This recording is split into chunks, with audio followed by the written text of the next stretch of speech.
There is something you do every night that your great-great-great-grandmother never did. You probably don't think about it. It feels so natural, so obvious, so biologically inevitable that the idea of doing it any other way seems almost absurd. It is something doctors recommend, something sleep trackers measure, something anxiety disorders disrupt, something that parenting books have been prescribing in a single specific format since the 1820s.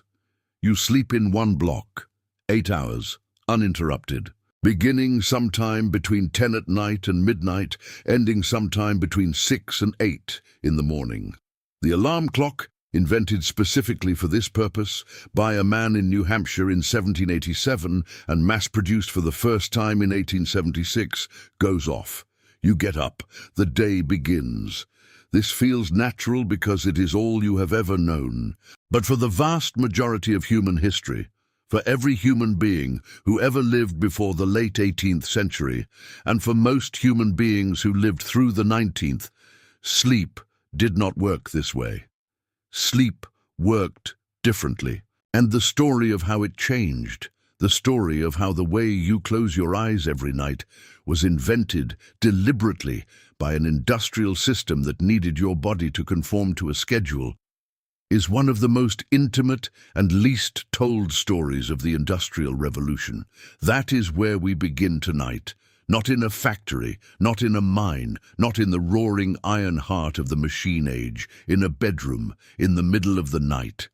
In the world that existed before all of that arrived and changed everything. England, 1750, a village in Lancashire, in the northwest of England, in the flat green country between the Pennine Hills and the Irish Sea. It is a small place, perhaps 300 people, a church, a mill for grinding grain, a pub, a blacksmith, a collection of cottages whose walls are thick stone and whose roofs are heavy slate, designed to keep out a climate that is, even in summer, rarely what anyone would describe as warm. It is 2 o'clock in the morning, and Thomas, a weaver, a man of 30, who has lived in this village his entire life, and whose father was a weaver, and whose grandfather was a weaver, and who has every reason to expect that his son will be a weaver, is awake, not anxiously awake, not insomnia, not the staring at the ceiling, heart-racing wakefulness that the modern world knows so well and dreads. This is a different kind of waking, quiet, calm, natural. The way the sea is calm between two waves. He has just completed what the people of his time called his first sleep. He will lie here, or perhaps sit up, or perhaps get up to poke the fire. For an hour, maybe 2. This is the watch, the interval, the middle time. He might pray. He might think through a problem he has been turning over during the day. He might talk quietly with his wife, who is also awake, because this is simply how the night works. Then when the watch is finished, he will sleep again, the second sleep, which will carry him through to morning. This is not unusual. This is not a disorder. This is not something Thomas has ever thought about, any more than you think about the fact that you breathe. This is just sleep, the way sleep has always been. The scholar Roger E. Kirch spent nearly 2 decades researching sleep patterns in pre-industrial societies, and what he found was staggering in its consistency. Across literature, diaries, medical texts, legal records and court documents spanning more than 1,000 years, across cultures from England to West Africa to the indigenous peoples of the Americas, the same pattern appeared again and again. First sleep. The watch. Second sleep. The references were so casual, so matter-of-fact, that they had been hiding in plain sight for centuries, passed over by historians who simply didn't recognize them as remarkable because they described something so ordinary that no one had ever felt the need to explain it. Chaucer mentioned it in the Canterbury Tales. An Old English ballad included the lines, "At the wakening of your first sleep, you shall have a hot drink made." Medical texts of the time recommended different activities for the watch: prayer, quiet reflection, love-making, and discussed the specific health benefits of each. The physician Thomas Cogan wrote in 1584 that natural sleep is best between the first and second sleep, as natural as sunrise, as unremarkable as rain. In West Africa, the Asante and Fante peoples had specific phrases in their language for each phase of sleep. The first sleep and the second sleep were distinct concepts, requiring distinct words because they were distinct experiences. The GWI people of Southern Africa, studied by an anthropologist in the late 20th century, showed the same pattern. Villages alive in the middle of the night, with adults and children in their natural waking interval, talking quietly, tending fires, doing small tasks. The biphasic sleep and the two-phase night appears to have been the default human sleep pattern for as long as there have been humans sleeping in darkness, until the Industrial Revolution took it away. But before we get to the taking away, let's stay a little longer in the world that existed before, because the world that Thomas the Weaver inhabits in 1750 is in many ways deeply different from the one that will exist in the same village 50 years later, and understanding what was lost requires understanding what was there. Thomas is a handloom weaver. He works in his own home, in a room set aside for the loom, a large, complex wooden machine that he inherited from his father, maintained himself, and operates with a skill that took years to develop. The work is skilled, particular, and deeply personal. He produces cloth, wool mostly with some linen, that is sold to merchants who come through the village on a regular circuit, examining the quality, negotiating the price, taking the bolts of fabric away to markets in the larger towns. He sets his own hours. This is not a small thing. In a world where the factory does not yet exist, where the steam engine has not yet been applied to textile production, where every piece of cloth in England is still produced by a human being sitting at a loom in a cottage, the rhythm of work is set not by a machine or a clock or an overseer, but by the worker themselves, governed by the seasons, the available light, the demands of the household, and their own body. Thomas works when the light is good. In the long summer days, he works long hours. In the short winter days, he works less and makes up the difference in other ways. He takes breaks when his back aches. He stops for meals when he is hungry. If there is a fair in the neighboring town, he goes to the fair. If there is a funeral, he stops work for the funeral. If the first hay needs cutting and a neighbor needs help, he helps, and the neighbor will help him in return when his own fields need tending. This is not laziness. This is not inefficiency. This is work organized around human needs rather than machine requirements, and it produced over the centuries a quality of cloth that the early factories, with their faster but less careful processes, struggled to match for decades. The cottage industry of pre-industrial England was not primitive. It was intricate, skilled, and deeply interwoven with the rhythms of family and community life in ways that would be severed, suddenly and permanently, by what was coming. Thomas's wife, Margaret, is a full economic partner in the household. This is also something worth understanding before we move into the factory age, because the position of women in the pre-industrial domestic economy is often misunderstood. Margaret does not merely keep house, she works. She spins the yarn that Thomas weaves. The spinning wheel is in the corner of the main room, and she spins while the children play, while she nurses the baby, while she talks with a neighbor who has come to visit. She manages the household accounts with the precision of someone for whom a miscalculation could mean genuine hardship. She keeps the kitchen garden, the few chickens, the single pig that will feed the family through the winter. Her labor is not separate from Thomas's. It is the other half of it.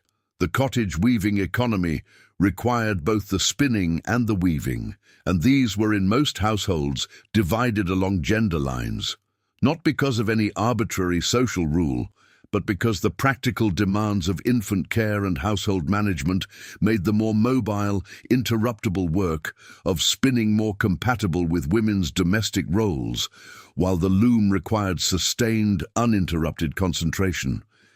They are, in the truest sense, a business partnership, one that will be disrupted as thoroughly as everything else when the machines come. The village itself is a world in miniature. Every trade necessary for human life is represented within walking distance. The blacksmith who shoes the horses and makes the tools, the miller who grinds the grain, the carpenter who builds and repairs, the midwife who attends every birth, the apothecary in the next village who provides the medicines, some effective, some not, that manage the illnesses and injuries of a community without access to modern medicine. The pub, the public house, is the social centre of the village in a way that modern people, accustomed to 100 forms of entertainment available at any hour, may find difficult to fully appreciate. It is where news is exchanged, where disputes are settled, where celebrations are held, where the travelling merchants and the local farmers and the young men looking for work all meet and talk and argue. It is, in the absence of any other public gathering place, the parliament of ordinary life.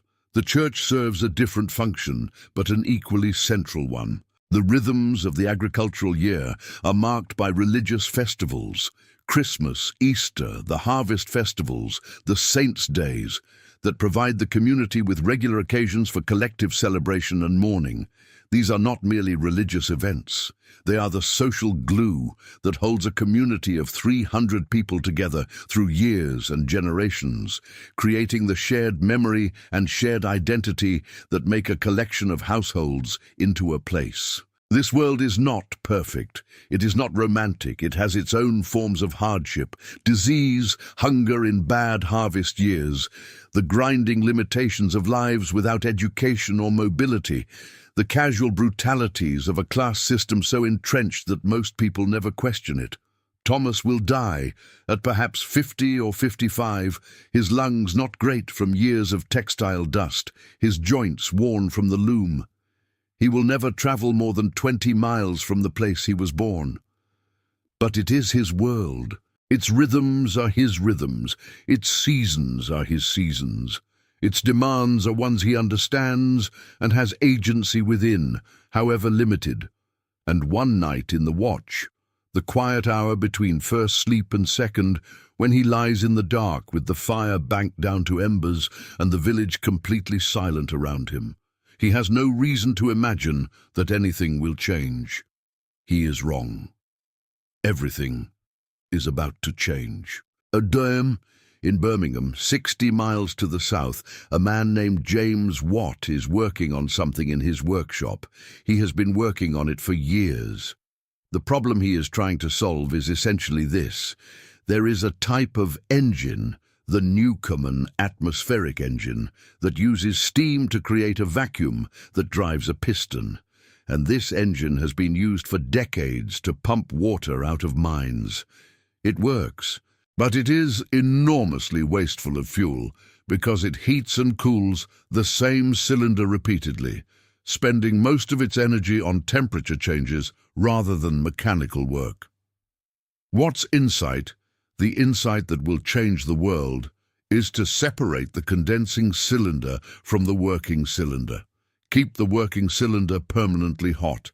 Condense the steam in a separate, permanently cold condenser. Stop wasting energy on heating and cooling the same metal over and over. He patents this improvement in 1769. It does not immediately transform the world. These things take time. The manufacturing capacity to produce the precision metal parts the new engine requires does not yet exist at scale. The capital investment needed to install engines in factories takes years to accumulate. The legal and commercial frameworks for industrial production are still being worked out. But the engine works, and the engine is patient. And over the next 30 years it will spread, from the mines to the textile mills, from the textile mills to the iron foundries, From the iron foundries to the transport networks, gathering speed and force and economic logic until it produces something that no one in 1769, not even James Watt himself, fully anticipated. A new world. One where the watch between first sleep and second sleep is no longer possible. One where the alarm clock tells your body when to wake. One where the machine sets the pace and the human being either keeps up or is replaced. But not yet. Not tonight. Tonight, Thomas lies in the dark of his cottage, in the quiet of the watch, and listens to the breathing of his sleeping children. The fire is almost out. The village is completely silent. Outside, the Lancashire sky is full of stars, more stars than anyone in that village's location could see a century later, when the coal smoke of Manchester would stain the horizon even on clear nights. He thinks about the cloth he is weaving, about the price the merchant offered last week, which was lower than he expected, and whether it is worth holding out for more or simply taking it, about his eldest son, who is 8, and who will need to begin learning the loom soon, about the roof on the back of the cottage, which has a slow leak that will need attention before winter. Ordinary thoughts. A man turning over the ordinary concerns of his ordinary life in the quiet of the night. He doesn't know what is coming. None of them do. And in 30 years, the world his son grows up in will be so different from the one he inhabits now that the two will barely seem continuous. The loom in the corner will be obsolete. The cottage industry will be dying. The village will be emptying, its people drawn or driven to the mill towns, rising in the valleys, and the second sleep, the quiet, natural, body-governed second sleep that Thomas will drift back into in another hour, will have become a memory, then a curiosity, then something so forgotten that the very phrase first sleep will need a scholar to explain it. But not tonight. Tonight, the fire goes out slowly. The stars wheel overhead. The village sleeps its ancient, unhurried, two-part sleep, and everything is still. If you're listening to this and feeling right now something that isn't quite relaxation, but isn't quite sadness either, that particular feeling of recognizing something you didn't know you'd lost, then you understand exactly what the Industrial Revolution was. Not a story about machines, a story about people, about what was taken from them and what they built in its place. Welcome to Sleepy History Tales. This is where we tell the stories that history books skip, the human ones, the quiet ones, the ones that happened not in parliaments and battlefields, but in cottages and factories and coal mines and tenement rooms. If you haven't subscribed yet, now is a good time. Hit the bell, and we'll be here every time you need a long, slow, carefully told story to carry you through the night. Because there's so much more to tell, and we're only just beginning. Before we go inside, let's stand outside for a moment. It is 1800, the town of Manchester, England. The sun has not yet risen, but the sky to the east is beginning to lighten. A pale, cold, grudging light, the kind that northern England produces in January, as if the sun itself is reluctant to illuminate what is down below. And what is down below is extraordinary, not beautiful, not in any conventional sense, but extraordinary in the way that things which are entirely new to the world are always extraordinary. The way the first thing of its kind always carries a particular charge of strangeness before the world adjusts and begins to take it for granted. The mill is 6 stories tall. It rises above the surrounding neighbourhood the way that no building in Lancashire has ever risen before, not because English builders didn't know how to build tall, but because there had never been a practical reason to do so. 6 stories of red brick, its windows grid-like and regular, its walls already stained darker on the north side from the coal smoke that drifts from its chimney stack in a continuous dark plume that the wind carries south and west over the rooftops of the town. The chimney never stops, not at night, not on Sundays, not at Christmas. The furnaces that drive the steam engine that drives the machinery inside the mill require continuous feeding, and so the fires never go out, and so the smoke never stops. And within a decade, there are dozens of these chimneys rising above Manchester, and within 2 decades there are hundreds, and the sky above the city, the sky that Thomas back in his Lancashire village can see in its entirety, full of stars on a clear night, is never truly clear again. This is the world that is coming. Let's go inside. The sound hits you before anything else. You hear it from the street. A deep, rhythmic, mechanical roar that is unlike any sound that existed in England before the Industrial Revolution, unlike any sound that human ears had been required to process before the late 18th century. It is not like thunder, which is irregular and passes. It is not like a waterfall, which is continuous, but natural, organic, somehow absorbed by the body. This is different. This is the sound of hundreds of machines, all running simultaneously, all driven by the same steam engine through a system of shafts and leather belts that run from ceiling to floor throughout the building, all operating at a pace that does not vary, does not slow, does not pause, does not respond to the exhaustion of the people tending them. Workers often describe these mills as clatter factories, where the din overwhelmed thought or conversation. That is an understatement. The noise inside a working textile mill of the early 19th century was measured by later researchers using historical records and acoustic models at somewhere between 95 and 105 decibels. For reference, a rock concert is approximately 110 decibels. A pneumatic drill is around 100. Prolonged exposure to 95 decibels causes permanent hearing damage within hours. Loud machinery in the weaving sheds often cause deafness. Not gradually over decades, in the subtle way that modern occupational health research describes hearing loss, rapidly, measurably, workers in their 20s with the hearing of people in their 60s. Workers who had been in the mills for 10 years who could no longer hear a normal conversation from 2 feet away. Workers had to learn to communicate by different means. For some, this meant becoming expert lip readers. Let that settle for a moment. The mill workers of 19th century England developed lip reading as a workplace survival skill, not because they were deaf when they arrived, but because the machines made them deaf after they did. The bell rings at 4:30 in the morning. Not a gentle bell, not the soft peal of a village church on a Sunday morning. A factory bell, large iron, designed to be heard over the noise of the machines even from the surrounding streets, designed to be impossible to sleep through, designed to extract human beings from unconsciousness and propel them toward the mill gate with the minimum possible delay. Your day started before dawn. The factory bell or whistle would blast at 4:30 or 5 a.m., giving you just enough time to dress and gulp down breakfast before your 12-hour shift started. The shift runs from 5 in the morning until 7 in the evening, 14 hours, with a 30-minute break for breakfast at 8 and a 30-minute break for dinner at 1. 1 hour of non-working time in a 14-hour day. The rest is continuous. Continuous standing, continuous motion, continuous noise, continuous heat.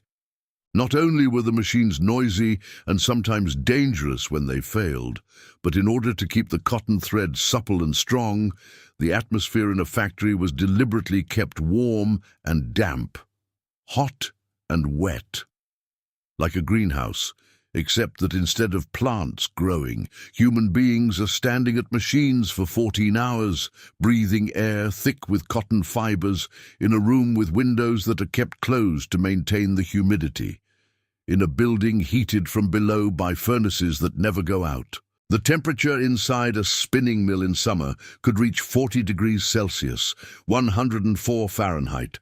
Workers fainted regularly. The overseer would note it in the log. Worker fell, recovered, returned to station, and production would continue. Her name is Sarah. She is 15 years old, which in 1810 is not a child's age in any legal or social sense. She came to Manchester from a farm in Cheshire 8 months ago, after the farm her family had worked for 3 generations was enclosed. A word that refers to the process by which the common land that small farmers depended on for grazing and growing was privatized, fenced off, taken from the village community and given to wealthy landowners who had obtained it through parliamentary acts that the people affected by them had no vote to oppose. Enclosure, a quiet, legal, devastating word. Her father lost the grazing rights that had allowed the family to keep 2 cows and a handful of sheep. Without the livestock, the farm could not sustain the family. Without the farm, the family needed another source of income. Manchester had mills. Manchester had wages. Small wages, but wages. And so Sarah is here, standing at a spinning frame in a mill on the outskirts of the city, earning 7 shillings a week, which after the rent of her bed in the boarding house she shares with 5 other women is just enough to live on. Just enough.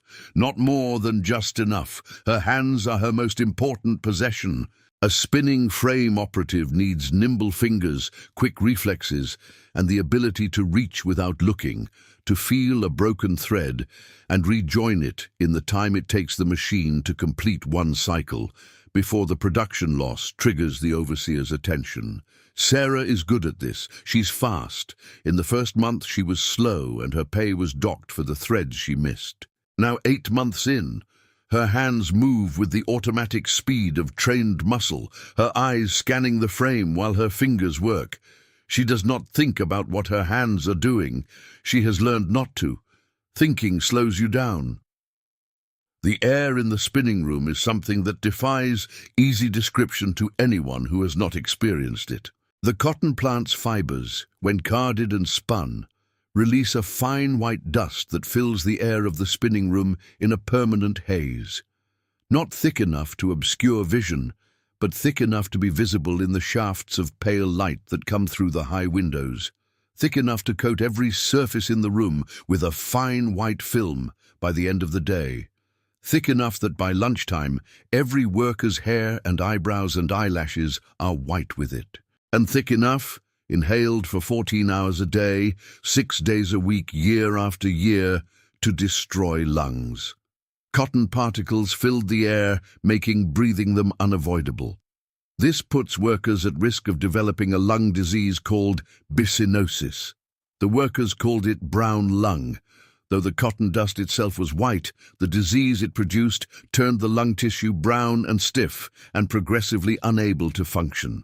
The symptoms came gradually, first a tightness in the chest on Monday mornings, after the weekend away from the mill when the lungs tried to clear themselves, then the tightness lasting longer, then the cough, the specific, productive, cotton dust cough that every mill district doctor recognized immediately, then breathlessness climbing stairs, then breathlessness walking, then, in the end, breathlessness doing nothing at all.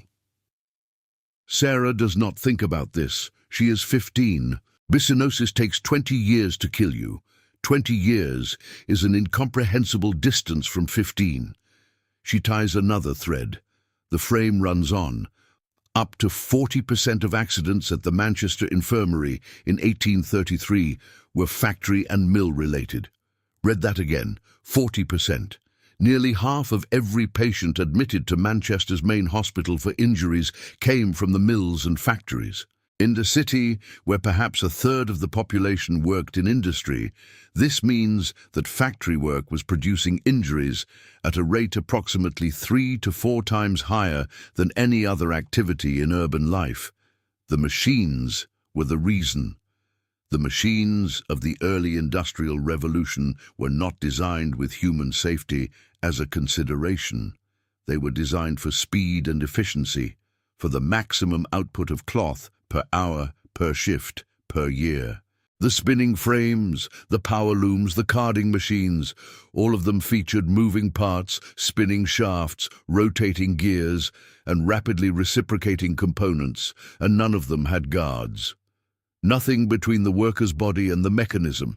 Nothing to stop a hand from following a thread into the gears. Nothing to prevent a loose piece of clothing from catching on a drive shaft rotating at several hundred RPM.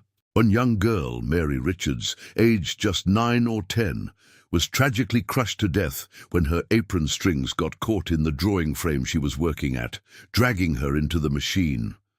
Her name was Mary Richards. She was 9 or 10 years old, her apron strings caught in a machine. A report from the British House of Commons in 1832 commented that workers are often abandoned from the moment that an accident occurs. Their wages are stopped, no medical attendance is provided, and whatever the extent of the injury, no compensation is afforded. No compensation, no sick pay, no workers' compensation, no employer liability. If you were injured in the mill, if the machine took your hand, your arm, your life, the cost of that was entirely yours to bear, and the mill ran on without you. The machine did not notice you were gone. A new worker filled your station by the next morning. The clock on the mill wall is the most powerful object in the building, more powerful than the steam engine in a certain sense, more powerful than the machinery. Because the machinery produces cloth, but the clock produces time, the specific, measured, quantified, monetized time that the Industrial Revolution required, and that it imposed on human beings who had never before lived by the clock in this way. Thomas, back in his Lancashire cottage, organized his working day around daylight and hunger and the demands of the cloth he was weaving. He worked faster when he felt well, and slower when he felt ill. He stopped when the light failed. He resumed when it returned. In Lowell's mills, the ringing of bells replaced the sun and seasons as signals for daily tasks. The factory clock and the factory bell that enforced it replaced all of that with something entirely different. A uniform, inexorable, machine-paced time that existed independently of seasons, of health, of the human body's rhythms. You did not work until you were tired. You worked until the clock said stop. You did not begin when you were ready. You began when the bell rang. This seems obvious to us because we have lived our entire lives inside this system. The school bell, the office schedule, the punch card, the digital time-tracking software, all of it descended directly from the factory clock of the Industrial Revolution. We inherited this relationship with time so completely that it feels like biology. It is not biology. It is a system that was invented deliberately to serve the needs of the machine. And the people it was invented for, the Sarahs of 1810, standing at their spinning frames in the white haze of cotton dust, experienced the imposition of clock time as exactly what it was, a fundamental change in the nature of their existence. At 7 in the evening, the bell rings again. The machines slow, not because they need to. The steam engine could run indefinitely, and in some mills it did, with the night shift replacing the day workers and the building never going dark. But in this mill at this moment the day shift ends. Sarah straightens up. Her back hurts. It has hurt since about the 3rd hour of the shift, a dull, insistent ache in the lower lumbar region that 14 months of standing at a spinning frame has produced. She has learned to ignore it, the way she has learned to ignore the noise. By going somewhere else in her mind, by operating on the surface of consciousness, while some deeper part of her simply waits for the bell. She joins the flow of workers moving toward the exit. The noise diminishes as more and more machines are stilled, not silence, never quite silence, because the furnaces are still running and the building itself seems to vibrate, but a relative quiet that hits the ears almost as a physical sensation after 14 hours of that roar. Outside, cold air. January Manchester air, which carries the coal smoke of hundreds of chimneys and is therefore not the clean, cold air of a Lancashire village in January, but which is nevertheless cold and is nevertheless outside.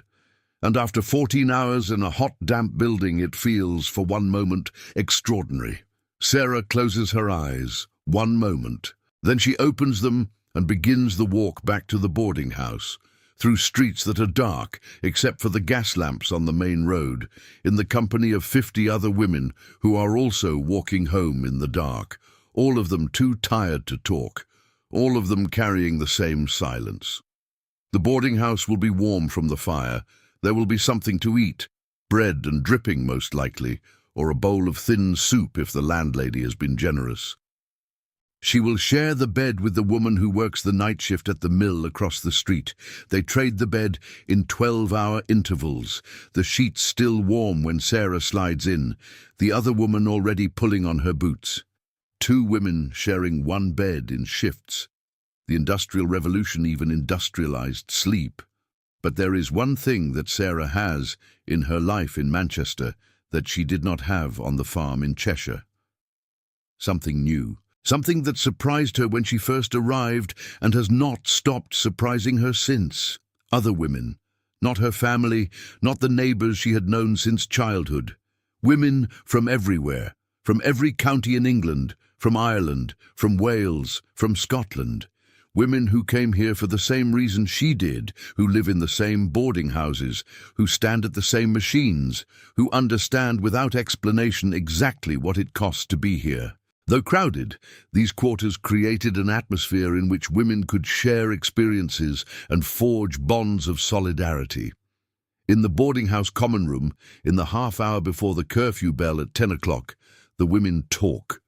They talk about their families, about wages, about the overseer who has been docking pay unfairly, about a girl at the mill who hurt her hand and couldn't work and was turned out of her boarding house because she couldn't pay the rent, about what should be done, about whether it could be different, about whether they have the right to demand that it be different.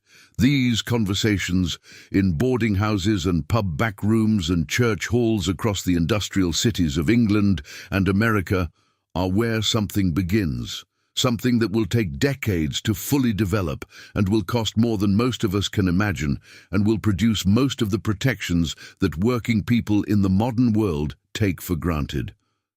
But we're not there yet. For now, the curfew bell, the women fall quiet, the candles go out, the bed is shared, the mill bell will ring again at 4:30. I want to read you something. It is a transcript, a real transcript from a real conversation, recorded by a parliamentary commissioner in the north of England in 1842. The commissioner was part of a royal inquiry, the first serious government investigation into the conditions under which children worked in the coal mines of Britain. He travelled to Yorkshire and Lancashire and the Scottish coalfields, and he sat down with children and he asked them questions, and a secretary wrote down what they said. What they said has been sitting in the parliamentary archive for nearly 200 years. Here is one of them. A boy named James Pearce. The commissioner asked, "How old are you?"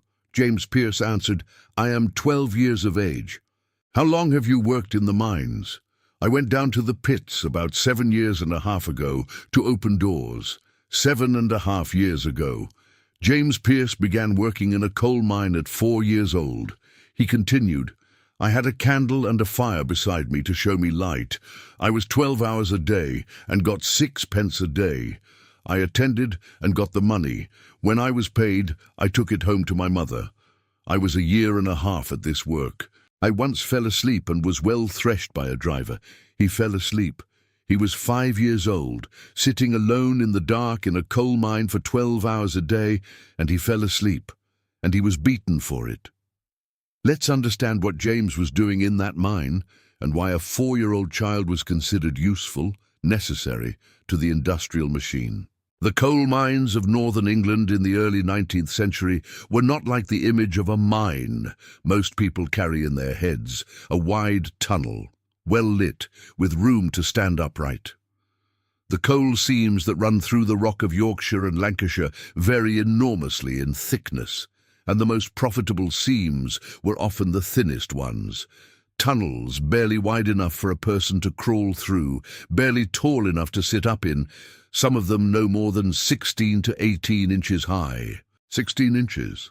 the height of a large dictionary. Adults could not fit in these passages, children could. And in these passages there were doors, ventilation doors, set at intervals to regulate the airflow that kept the deeper tunnels from filling with the deadly gases that accumulated in mines, the carbon monoxide that killed silently, the methane that exploded without warning when it met a flame. These doors had to be opened when coal tubs passed and closed again immediately after to maintain the airflow, continuously, for the entire length of the working shift. Children as young as 5 or 6 worked as trappers, opening and shutting ventilation doors down the mine. Trappers, that was the job title. A trapper sat alone in a small niche cut into the mine wall beside a ventilation door, in the dark. Candles were expensive and provided only for part of the shift, and waited. When they heard the rumble of an approaching coal tub, they pulled the door open. When the tub had passed, they pushed it shut. Then they waited again, for 12 hours. Alone, in the dark. A child of 4 or 5 or 6 years old, sitting in a hole in the ground in the dark, doing one thing for 12 hours for 6pence a day. James Pearce fell asleep. Every child in that mine must have fallen asleep. As the children grew older, they moved from trapping to the next stage of mine labor. Those who pulled the coal in carts using a harness were known as hurriers, and those who pushed were thrusters. Hurrying. The coal cut by the adult miners, the hewers, who worked at the coalface with picks and hammers, needed to be transported from where it was cut to the bottom of the shaft, where it could be hauled up to the surface. In the narrow passages of the mine, where wheeled carts could not always turn or maneuver, this transportation was done by children. A leather harness was attached to a coal tub. A heavy wooden box on runners or small wheels. A chain ran from the harness between the child's legs to the tub. The child then crawled through the passage on hands and knees, dragging the tub behind them, or sometimes pushed it from behind, with their head. We had leather belts for our shoulders. We had to keep dragging the coal with these ropes over our shoulders, sometimes round the middle with a chain between our legs. Then there was always another behind pushing with his head. These are the words of Keir Hardie, who would later become one of the founders of the Labour Party, one of the most important political figures in the history of the British working class.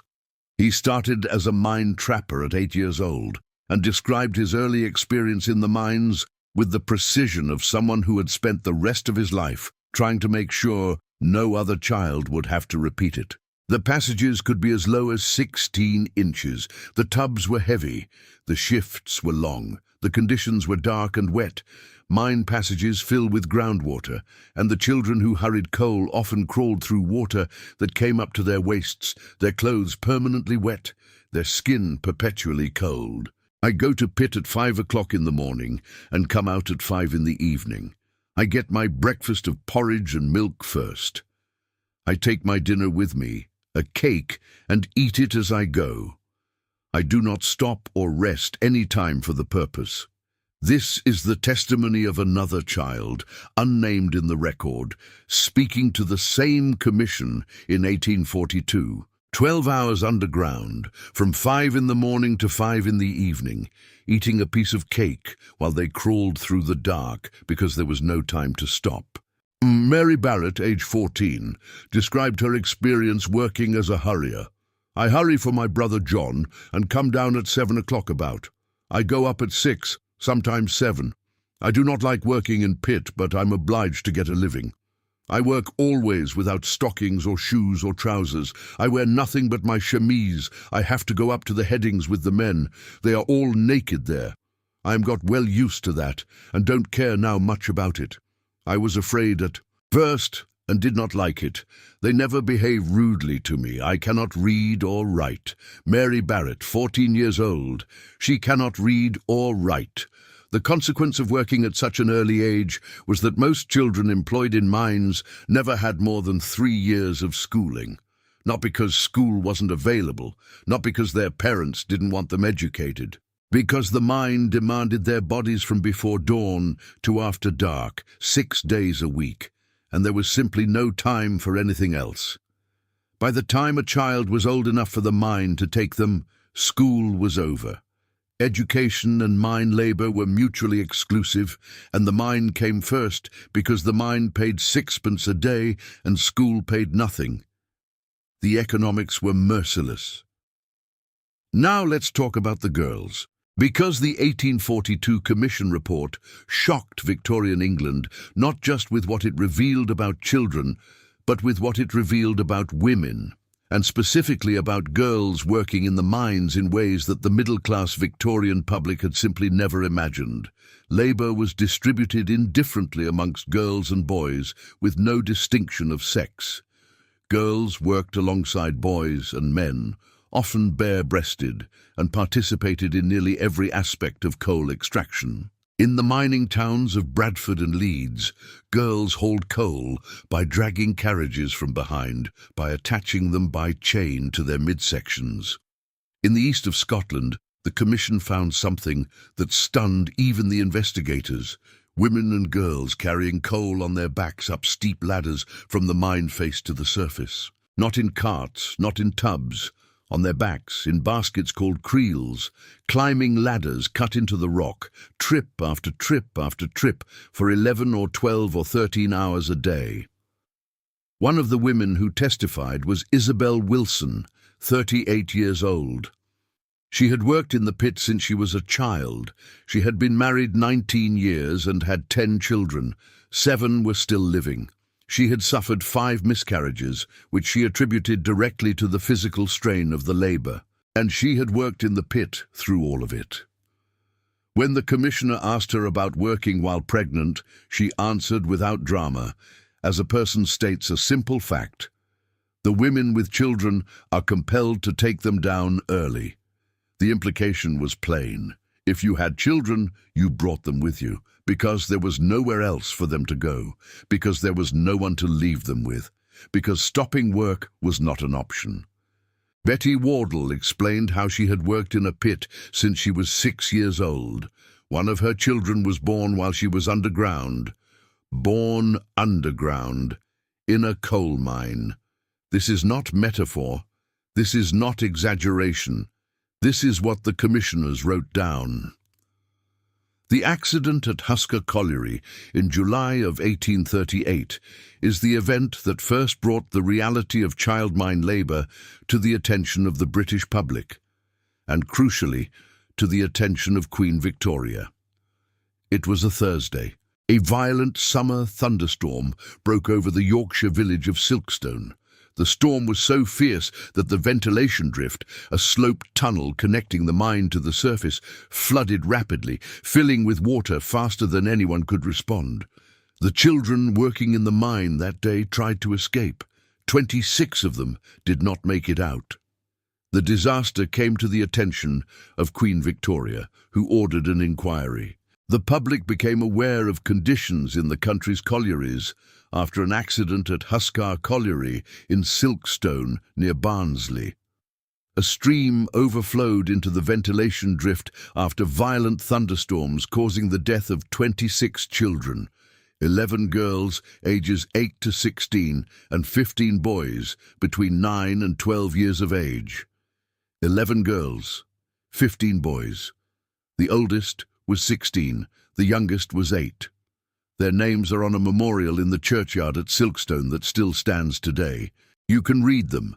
Elizabeth Clarkson, aged 11, George Birkinshaw, aged 10, Catherine Garnett, aged 8. They drowned in a coal mine on a Thursday afternoon in July because no one had imagined that a summer storm could flood a ventilation shaft, because no one had imagined, or chosen to act on, the possibility that putting children in a hole in the ground for 12 hours a day might carry risks. Indeed, the commission that Queen Victoria ordered in the aftermath of Husker was led by Lord Ashley, a Conservative Member of Parliament who would spend decades as one of the most important social reformers of the Victorian era. The commissioners he appointed fanned out across the coalfields of Britain, and what they found and recorded became the report published in May of 1842. The report was accompanied by illustrations. This was deliberate. Lord Ashley understood that numbers and testimony, however powerful, could be absorbed and forgotten by a comfortable middle-class readership.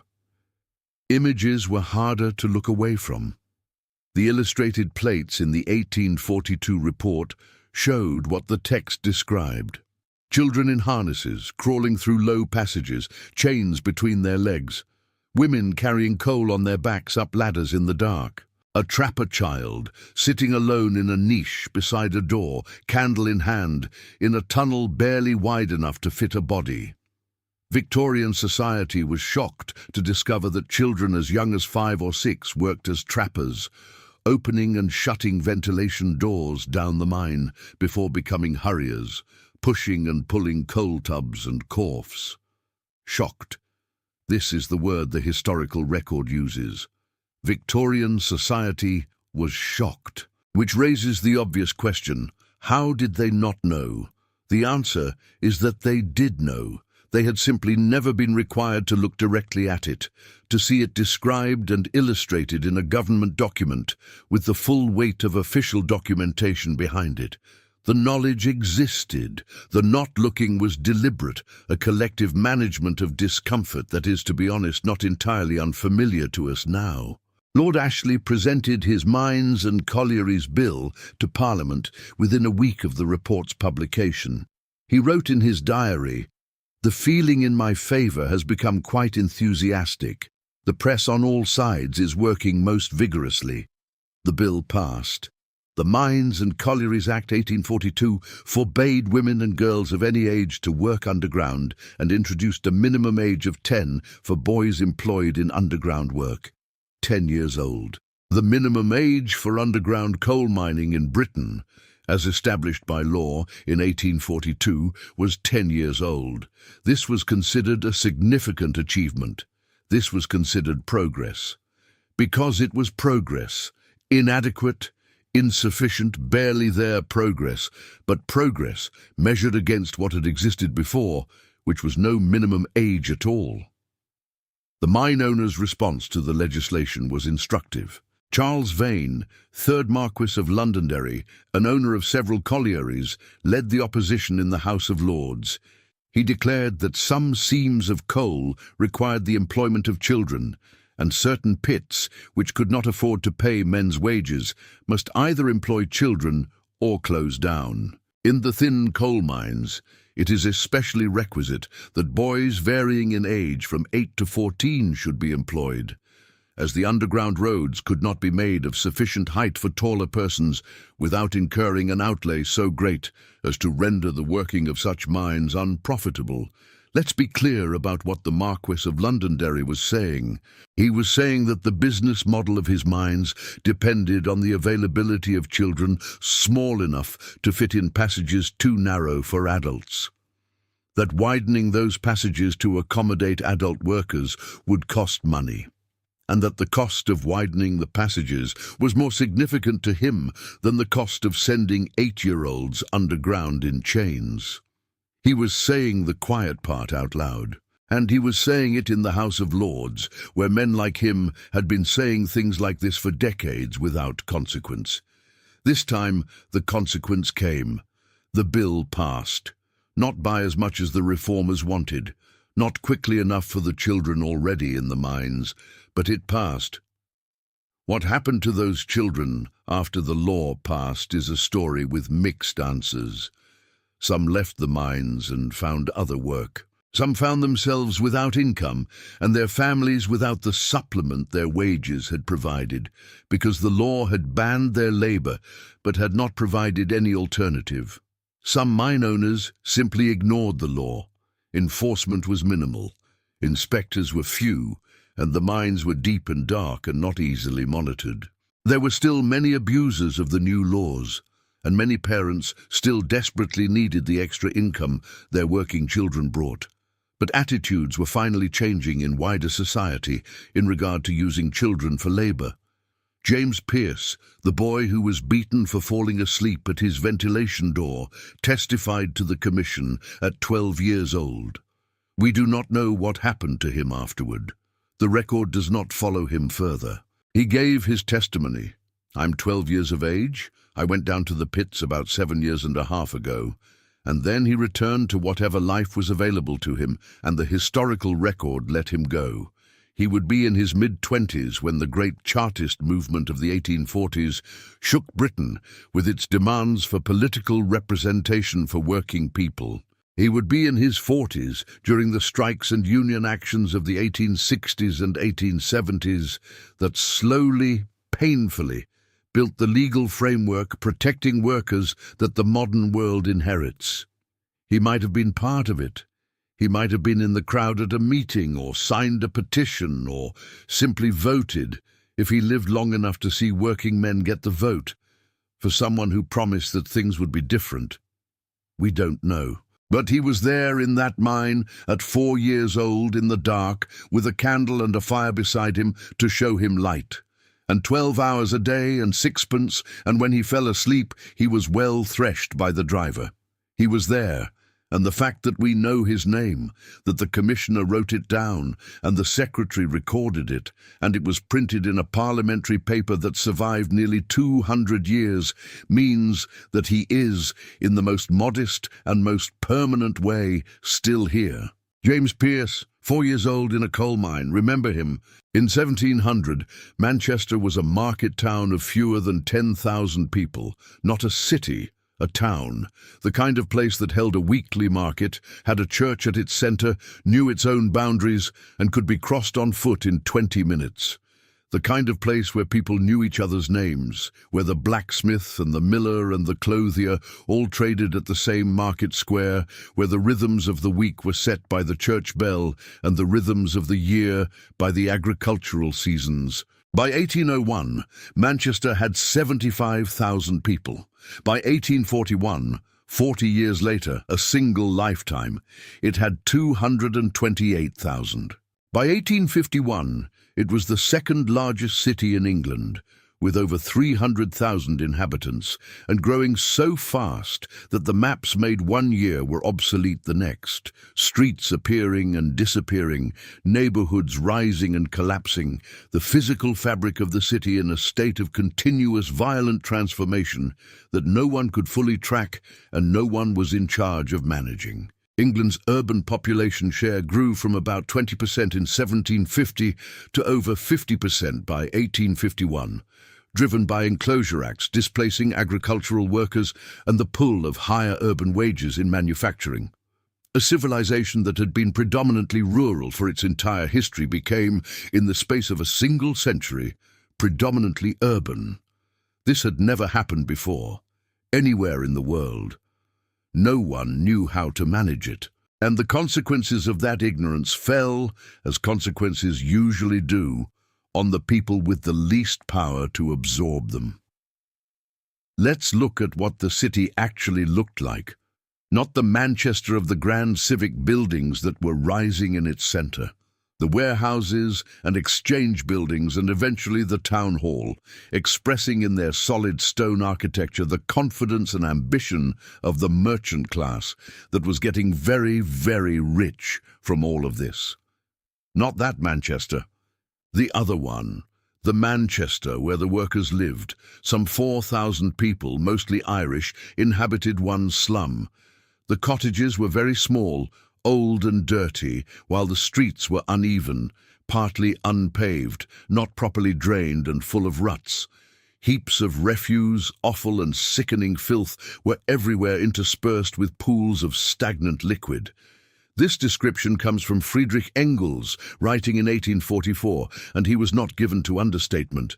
But in this case, the official reports, the parliamentary inquiries, the medical officers' records, the coroner's reports, confirmed everything he wrote and sometimes exceeded it. In some of the worst slum conditions, up to 30 people shared a single house. Often, household tasks occurred within these tight quarters. Tenants prepared meals beside children who slept nearby and washed clothing in small basins with water hauled from distant pumps. Each morning long queues formed in alleys as neighbours waited their turn, while privies that overflowed and garbage heaps attracted vermin. 30 people. One house. Not 30 people spread across multiple floors of a reasonable building. 30 people in a structure that had been built hastily, cheaply, without regulation, to house one family of 6. The housing crisis of early industrial Manchester was not incidental to the Industrial Revolution. It was a direct product of it.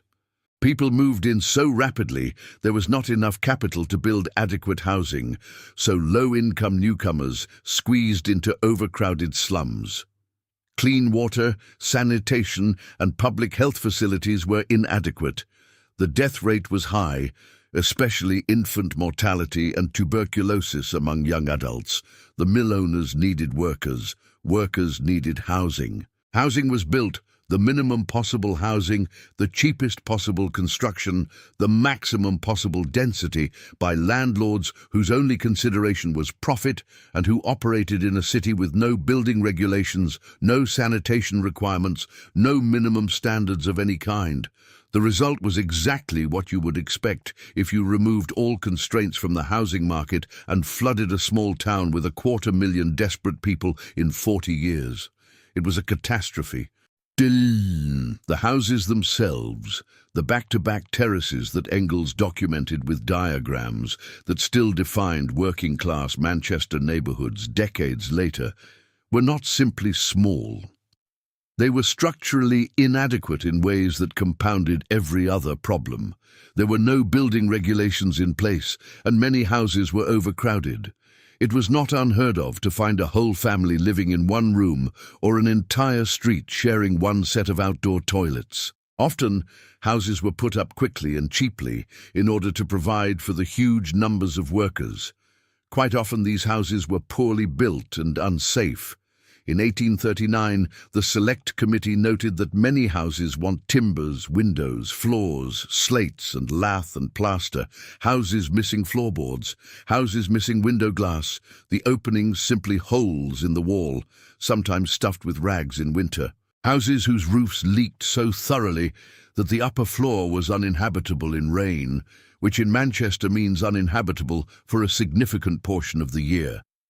The cellars were the worst. In the back-to-back terraces of Manchester, the cellars were not storage spaces, they were rented as living quarters. Single damp rooms below street level, their floors earthen or roughly flagged, their walls perpetually wet from the groundwater that seeped through unlined stone foundations, their ceilings the floorboards of the room above, their only light from a small grating at street level through which the feet of passers-by were occasionally visible. People lived in these cellars. Families, with children. Often, 2 or more households would cram together and live under the same roof, and the cellars were used as living quarters. For factories and businesses, the neighbourhood's location between the Rochdale Canal and the River Medlock meant easy access to important waterways which were used for transportation, manufacturing and waste disposal. But for Manchester's poor, this meant constant damp, mould, poor air quality, and the rampant spread of infectious disease. The cellar dweller paid lower rent than the ground floor tenant, and the ground floor tenant paid less than the first floor tenant, and so the economics of poverty sorted people by altitude, the poorest at the bottom, in the dark, in the damp, closest to the groundwater and the sewage that seeped through every soil in a city without a proper drainage system. The water. We need to talk about the water because it is the single most important factor in understanding the death toll of industrial Manchester. And it is the thing that most completely illustrates the gap between the city's extraordinary wealth, the cotton, the machines, the merchant fortunes accumulating in the counting houses of the commercial district, and the conditions in which the majority of its population lived. Manchester in 1840 had no municipal water supply. Not an inadequate water supply, not an uneven one, no municipal water supply at all. Water came from wells, from water carriers who sold it by the bucket from carts, and from the rivers, the Irk, the Medlock, the Irwell that ran through the city and that also served in the complete absence of any other arrangement as the city's sewers. Engel's book describes how untreated sewage created awful odors and turned the rivers green in industrial cities. The River Irk, which ran through the working-class district of Angel Meadow, was not merely polluted. It was, in the clinical language of the medical reports of the time, which were carefully designed not to say anything that could be accused of exaggeration, essentially an open sewer. The tanneries and dye works and bone-boiling factories that lined its banks discharged their waste directly into it.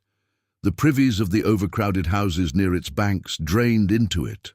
The slaughterhouses that served the city's meat supply drained into it, and people drew water from it to drink, because they had no other option. The result was predictable, and predicted and ignored for decades. In 1831, and again in 1848, cholera swept across cities that had grown without planned sewage systems or clean water. Cholera. The word alone carried, in early Victorian England, a particular weight of terror, because cholera killed fast, visibly, and without apparent respect for class. It killed in hours. A person who was healthy in the morning could be dead by nightfall. The violent, dehydrating progression of the disease was so rapid and so total that it produced a specific kind of panic that other diseases, with their slower trajectories, did not. An outbreak of cholera in 1832 killed 496 people in Manchester, and yet another in 1849 killed a further 545 people. These numbers are the official figures, almost certainly undercounts, given the inadequacy of death registration in working-class districts where coroners' inquiries were often cursory and causes of death frequently misattributed. What the cholera outbreaks did, beyond their direct death toll, was make the connection between contaminated water and disease visible enough that even the comfortable classes could not entirely look away. Because the cholera did not stay politely in the slums. It spread, following the water supply, into neighborhoods where people with money lived. Not equally. The poor died at far higher rates than the wealthy, but enough to create the political pressure that eventually, slowly, produced change. It was a German doctor named John Snow who, during the 1854 Broad Street cholera outbreak in London, traced the disease to a specific contaminated water pump and established beyond reasonable doubt that cholera was spread through infected water rather than, as most physicians still believed, through bad air. Snow's finding that cholera could be spread by contaminated water took years to be accepted, but led to fundamental changes in the design of public water and waste systems. Years. The evidence was in 1854. The London sewer system was begun in 1858 under the engineer Joseph Bazalgette and completed over the following 2 decades. Manchester got a municipal water supply in 1851 from Longdendale in the Pennine Hills. Clean water, piped into the city from a distance of 30 miles. A feat of engineering that required the construction of a chain of reservoirs and the laying of dozens of miles of pipe. 2 decades after the first cholera epidemic, a generation of people died of preventable waterborne disease in the richest industrial city in the world, while the technology to prevent their deaths existed and was simply not deployed. In 1840, 57% of the poor children living in Manchester died before they were 5 years old.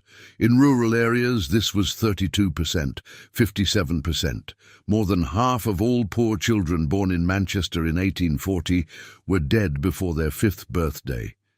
Read that again, slowly. More than half. For every 1,000 babies born in Manchester during the 1860s, 313 would die before their 1st birthday and 94 before the age of 4. This is not ancient history in the sense of distant, incomprehensible history. This is 1860. This is within living memory of people who would survive into the 20th century. This is within a few generations of now. In the 1840s, the average life expectancy in rural areas was 45, but in the cities it was only 29. 29 years. The average person born into the working class in industrial Manchester in the 1840s could expect to live to 29 years old. This is not a statistic. This is a fact about real human lives, about parents watching children die, about children becoming orphans, about the specific texture of a society in which death was so common and so early that the entire emotional landscape of daily life was shaped around it. The grief was not private. It was structural. It was woven into the fabric of every street and every family. Now let's talk about the young man who came to manage his father's factory. Friedrich Engels was 22 years old when he arrived in Manchester in the autumn of 1842. He was the son of a successful German textile industrialist, one of the class of people who were benefiting most directly from the conditions he was about to witness. And he had been sent by his father to learn the family business at the firm of Ehrmann and Engels, manufacturers of sewing thread in Salford. He was not supposed to write a book about what he found. He was supposed to learn business. Instead, he spent 2 years walking through Manchester, not just the commercial centre, not just the warehouse district, but the working-class quarters, the slums, the courts, and alleys and cellar dwellings that the city's layout was, as he would later observe, almost perfectly designed to hide from the eyes of the merchant class.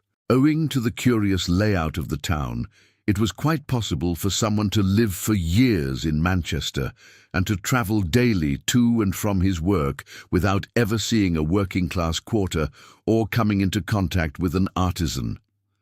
The city had been organized, whether consciously or simply, through the logic of property values and development patterns, so that the thoroughfares used by the middle class ran through commercial and residential districts that concealed the slums behind them. You could walk from a comfortable suburb to a comfortable office through comfortable streets, and the 100,000 people living in the courts and cellars behind those streets would be invisible to you. Engels made them visible. In The Condition of the Working Class in England in 1844, Friedrich Engels describes back streets of Manchester and other mill towns, where people lived in shanties and shacks, some not enclosed, some with dirt floors. He wrote it in German, addressed to a German audience, because he believed correctly that what was happening in Manchester was not a uniquely English problem, but the leading edge of a transformation that would sweep across every industrializing nation.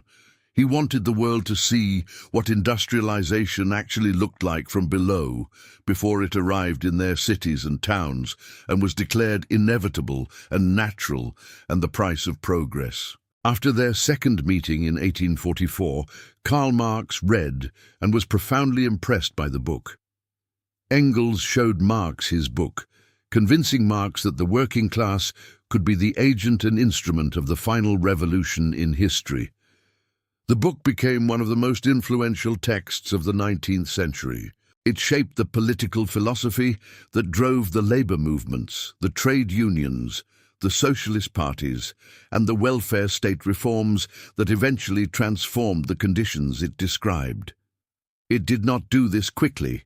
It did not do this cleanly. The journey from Engels, walking through the courts of Angel Meadow in 1842, to the first Old Age Pension Act in Britain in 1908 was 66 years, and the work of hundreds of thousands of ordinary people demanding, striking, organizing, voting, and dying for rights that their employers insisted were economically impossible.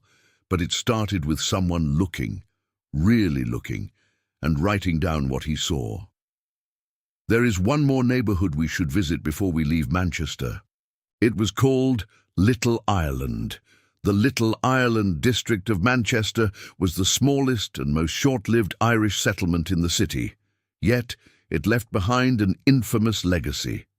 The term Little Ireland became used across the globe during the 19th century to describe the sorts of urban industrial slums inhabited by large concentrations of poor, unskilled Irish immigrants. The Irish men and women who came to Manchester in their hundreds of thousands, first in the 1820s and 1830s, driven by poverty and the systematic destruction of Irish agriculture by English landlord practices, and then in their greatest wave in the late 1840s, fleeing the famine that killed 1 million people and drove 2 million more from Ireland in a decade, arrived in a city that needed their labour and despised their presence. They were the bottom of the labour market and the bottom of the housing market simultaneously.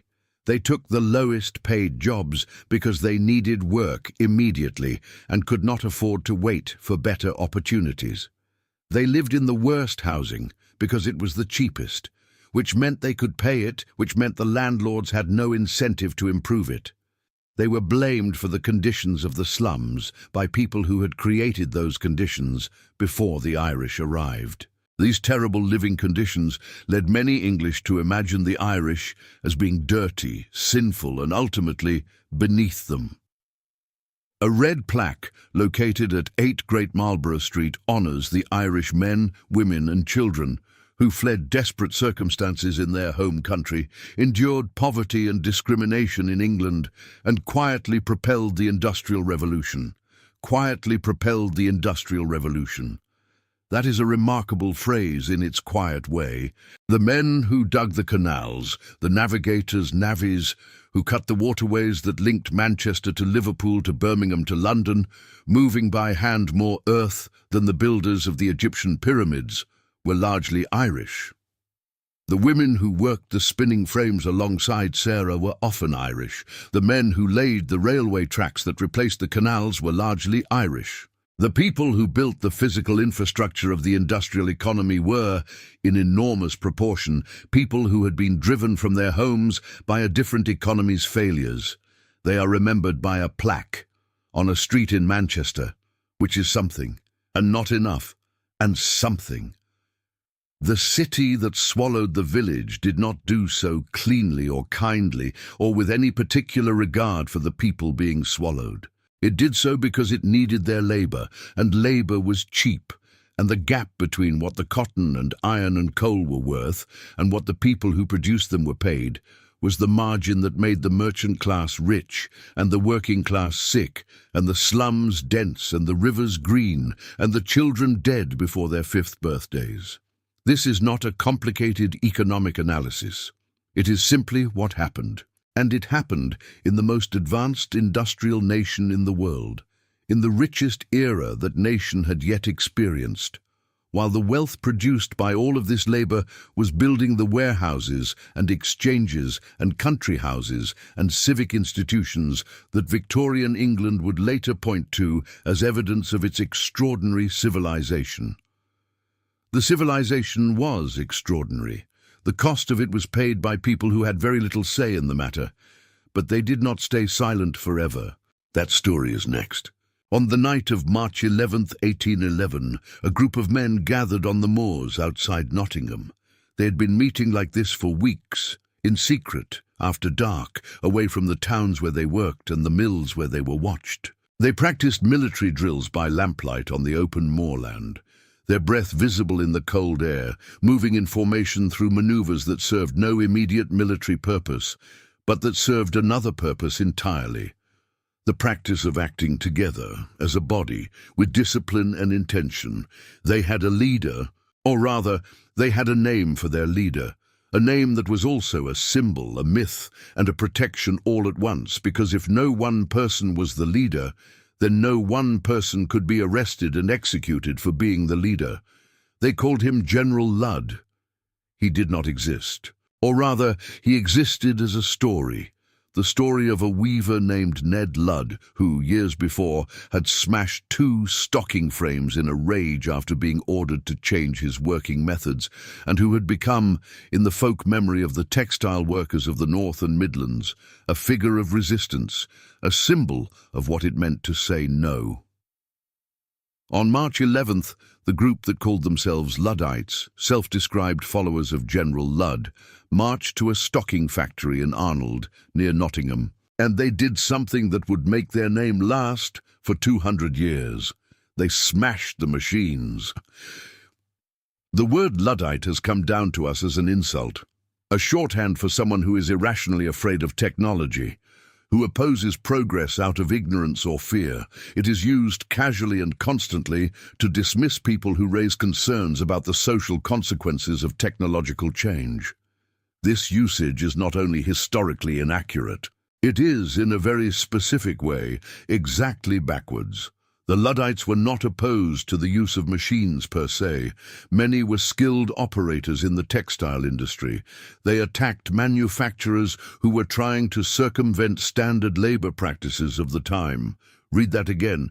They were not afraid of machines. They were skilled operators of machines. They understood the technology they were protesting against with the intimacy of people who worked with it every day. What they were opposing was not the machine itself, but the way the machine was being used. Specifically, the way it was being used to replace skilled, fairly paid labor with unskilled, cheaply paid labor. Not because the quality of the product improved, but because the profit margin did. The weavers of Yorkshire had spent years learning their craft. A skilled framework knitter could produce a certain quality of stocking at a certain speed, and that speed and quality determined a livable wage. The new wide-frame knitting machines could produce stockings much faster, operated by unskilled workers, paid a fraction of the skilled weavers' wages, producing a cheaper and demonstrably inferior product. The mill owners knew the product was inferior.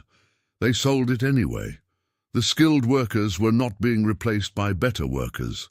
They were being replaced by cheaper workers operating machines that produced worse goods, because worse goods sold at a lower price were more profitable than better goods sold at a fair one.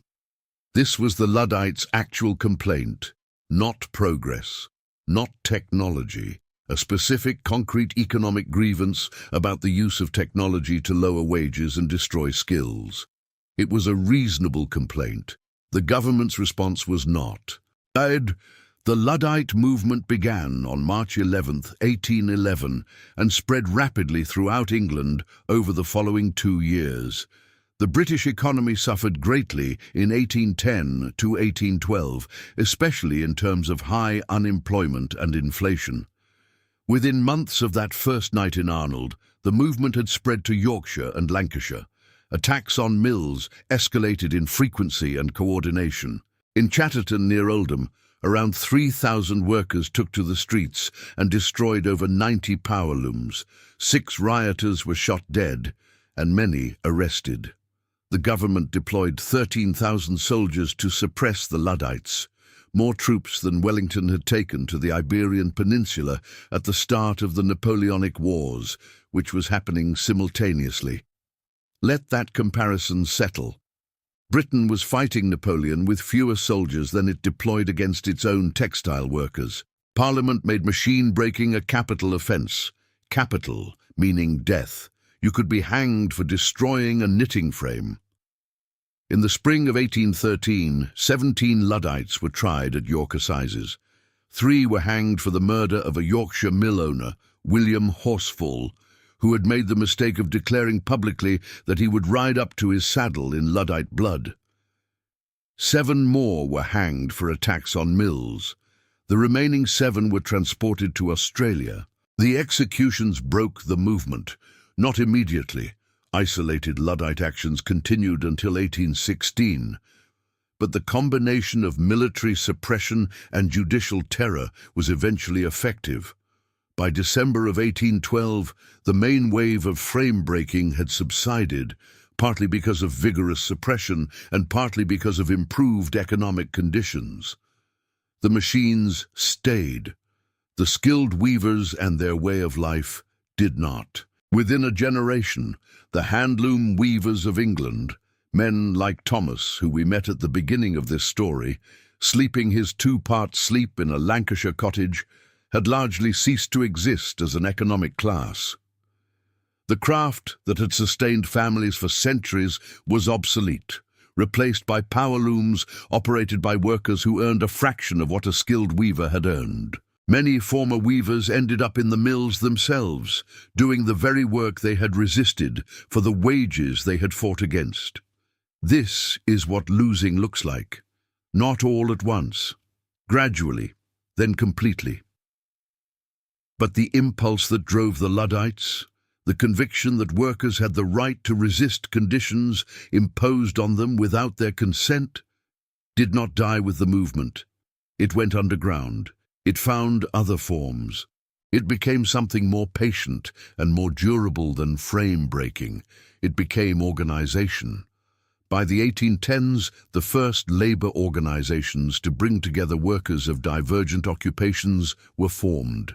Possibly the first such union was the General Union of Trades, also known as the Philanthropic Society, founded in 1818 in Manchester.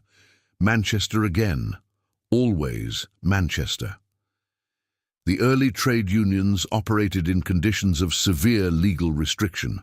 The Combination Acts of 1799 and 1800 had made it illegal for workers to combine to negotiate wages or working conditions, a law whose breathtaking one-sidedness was noted even by some members of Parliament, since there was no equivalent prohibition on employers combining to fix wages downward.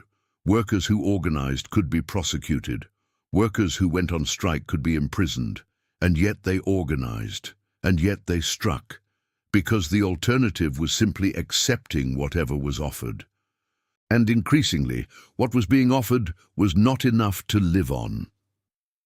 In 1833, in the village of Tolpuddle in the county of Dorset, 6 agricultural labourers did something that would cost them everything and change history.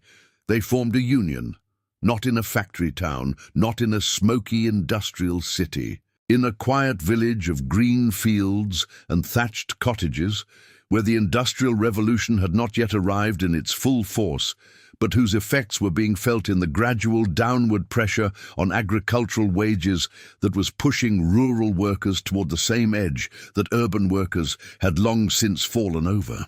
In the autumn of 1831, a 37-year-old ploughman and Methodist lay preacher, George Loveless, formed part of a delegation of agricultural labourers from Tolpuddle who, having seen their wages reduced from 12 to 9 shillings a week, met with employers to demand it rise to 10 shillings a week in line with that in neighbouring counties. The man who presided over the meeting was James Frampton, a local landowner, magistrate and former commander of the Dorset Yeomanry. In no uncertain terms, he told them, "There is no law which compels masters to give anything extra to their servants. You must work for whatever your employers think fit to give you. You must work for whatever your employers think fit to give you. Rather than a pay rise, over the coming months and years, the farm labourers of Tolpuddle would experience further reductions in their income, down to as little as 7 shillings a week. 7 shillings for a week of agricultural labour. For a man supporting a family, Loveless and 5 others, his brother James, James Brine, Thomas Stanfield and his son John, and James Hammett, formed the Friendly Society of Agricultural Labourers. They were Methodists, all of them, men of faith and principle, and the society they formed was modelled on the friendly societies that churches and communities had long used to provide mutual support for their members. It was not, by any reasonable reading, a revolutionary organization. The Whig government, alarmed at the dimensions of working-class discontent, arrested the 6 Tolpuddle labourers, the Loveless brothers, James Brine, Thomas Stanfield and his son John, and James Hammett, ostensibly for administering unlawful oaths, but actually for combining to protect their already meagre wages. Convicted and sentenced by a hostile judge and jury, the 6 men became popular heroes. The sentence was 7 years' transportation to Australia, not for violence, not for destruction of property, not for any harm done to any person, for the crime of swearing an oath of mutual support with 5 other men in a Dorset village in an attempt to prevent their wages from falling below the point of survival. George Loveless, as he was taken away in chains, managed to pass a note to the crowd that had gathered to watch. The note read, "God is our guide. from field, from wave, from plough, from anvil, and from loom, we come, our country's rights to save, and speak a tyrant faction's doom. We raise the watchword, liberty. We will be free. He wrote this as they were putting him in chains. The men were transported. There was an immediate public reaction in all parts of the country, particularly in London, where there were large-scale demonstrations in which many future Chartist leaders took part. The government largely ignored popular sentiment, and it was not until March 1836 that the sentences were remitted. 2 years. The 6 men spent 2 years transported to Australia before public pressure forced the government to reverse the sentences. The others soon showed themselves not to be the innocents so often portrayed, but committed radicals and trade union activists who, not long after arriving in the village of Greenstead, established a branch of the Chartist Association. The Essex Standard wrote of George Loveless, "Instead of quietly fulfilling the duties of his station, he is still dabbling in the dirty waters of radicalism. Dabbling in the dirty waters of radicalism. George Loveless was asking for 10 shillings a week for a week of farm labour. This, to the people who benefited from 7 shillings a week, was the dirty waters of radicalism." The Chartists. By the late 1830s, the energy that had driven the Luddites and the early trade unions had found a new political form, one that went beyond wages and working conditions to the root of why workers had so little power over any of it. The answer was obvious. Once you looked at it clearly, workers had no political representation. The franchise, the right to vote, was restricted, in Britain in the 1830s, to property owners. Working people, however many of them there were, however much of the national wealth their labour produced, had no vote and therefore no legitimate means of influencing the laws that governed their lives. Chartism was a working-class movement for political reform in Britain that existed from 1838 to 1858. The strategy employed large-scale support to put pressure on politicians to concede manhood suffrage. The People's Charter, from which the Chartists took their name, had 6 demands: a vote for every man over 21, a secret ballot, no property qualification for members of Parliament, payment for MPs so that working men could afford to serve, equal electoral districts, annual parliaments, 6 demands, all of them to modernise, so obviously reasonable that it takes effort to remember that in 1838 they were considered dangerously radical, the demands of people who did not understand their proper place in society and needed to be reminded of it. The Chartists submitted a petition to Parliament in 1839 with over 1 million signatures. Parliament rejected it without debate. They submitted a second petition in 1842, the year the Mines Commission published its report about James Pearce and the children underground, with over 3 million signatures. The Chartist demands had been rejected by Parliament twice, with the second petition holding 3 million signatures. This dissatisfaction with government simply fueled the fires for revolutionary struggle. 3 million signatures in a country of 16 million people. Nearly 1 in 5 of the entire population signed that petition. Parliament rejected it again. In 1848, the year of revolutions across Europe, when thrones fell in France and Austria and the street fighting in Paris left hundreds dead, the Chartists prepared a third petition. The government, terrified of what was happening on the continent, mobilized the army.